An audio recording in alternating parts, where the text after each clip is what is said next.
Did you ever think why the Shabbos challah, those challah rolls, or the long challahs, the big challahs, why are they braided?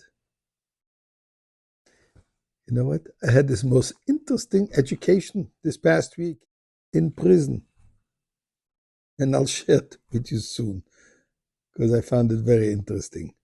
But before this, let's say thank you to God for all the challahs that we get, for everything that we receive. Mizmor lesoida, hori ladenu kol haaretz. Ivdu es adenu b'simcha boida fana b'nono. Du ki adenu Elohim, hu asanu v'lo enach la'ama b'tzay marisa boi shor v'soida chatzroisa b'sila. Hoidu lo bachu shemoy. Toiv adenu lo'ilom chazdoi v'yad doir v'doir emunosoi. Let us give some tzedakah. And last week I was visiting a prison to give a rabbinic decision.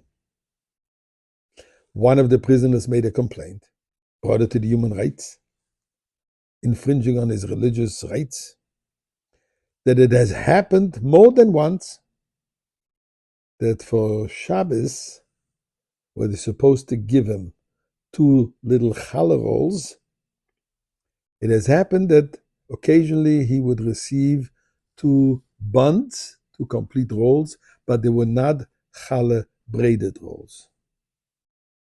And he insists that for Shabbos we must have braided challah rolls. As to what is really necessary and to what extent is the prison obligated to go out of their way, because this is a prison which is far away from civilization. It's like 18 hours away driving from Montreal up north. That's the first thing. Why do we need to have 2 challahs altogether? Why do we make kiddush on 2 challahs? So this is to commemorate while the Jewish people were wandering in the desert, the food they had was the manna falling from heaven. Every day there would be an exact portion of manna falling for each family.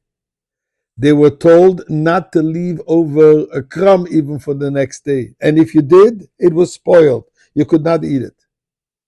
The reason? Trust Hashem that God will feed you the next day again. Except for Friday. Friday there would be a double portion falling. For Friday and for Shabbat, because on Shabbat you're not supposed to move anything from the public domain to a private domain. So they couldn't take anything in from the outside to the inside. So on Friday there would be a double portion of man falling, and this would last for Shabbos, it would stay fresh. So to commemorate this godly event, we use 2 challahs on Shabbos. Which is also there to remind us that everything that we have is coming from Hashem. Why complete?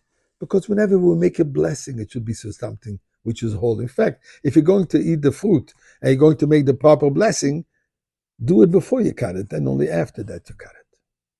So that's the idea of the whole. Now back to the braided challah.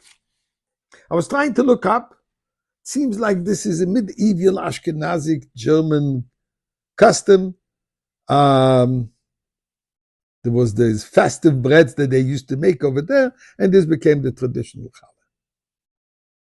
So I was going to say that, you know what, it's traditional, but then he says, before I let you go, he says, I need to explain to you why this is so Jewish and why this is so important. And he says there are many ways how to braid that challah. You can braid with 2 strands, with 3 strands, with 4 strands, with 5 strands, with 7 strands, with 8, with 10. And I say, hold it. Let's hear. Says the 2 strands, this represents just like the Shabbat candles. You light the Shabbat candles, you need 2 candles, which represent peace and harmony within the couple. Same thing as the challah, Shabbos harmony. 3 represents Jewish unity. The Jewish people is divided into 3 groups, Kohen, Levi, Yisrael, as well as our 3 patriarchs. 4, the 4 matriarchs. They're the ones to make the challah. So therefore, we have to commemorate, we have to remember our matriarchs. In fact, it says that Sarah was making already challah. 5, obviously, the 5 books of Moses. 7, the 7 days of the week, which is culminating Shabbos, the last day of the week. 8, the number of infinite, representing the Messianic era, which is all called the Big Shabbos. 10 is a minyan, a quorum of 10 men to do the proper services. I look at him and says, young man, you did your homework. It's amazing. I'm impressed. But let's remember, it's only tradition. If really there is no braided challah, you can use a complete bun. Either way, let's already have the challah from Mashiach.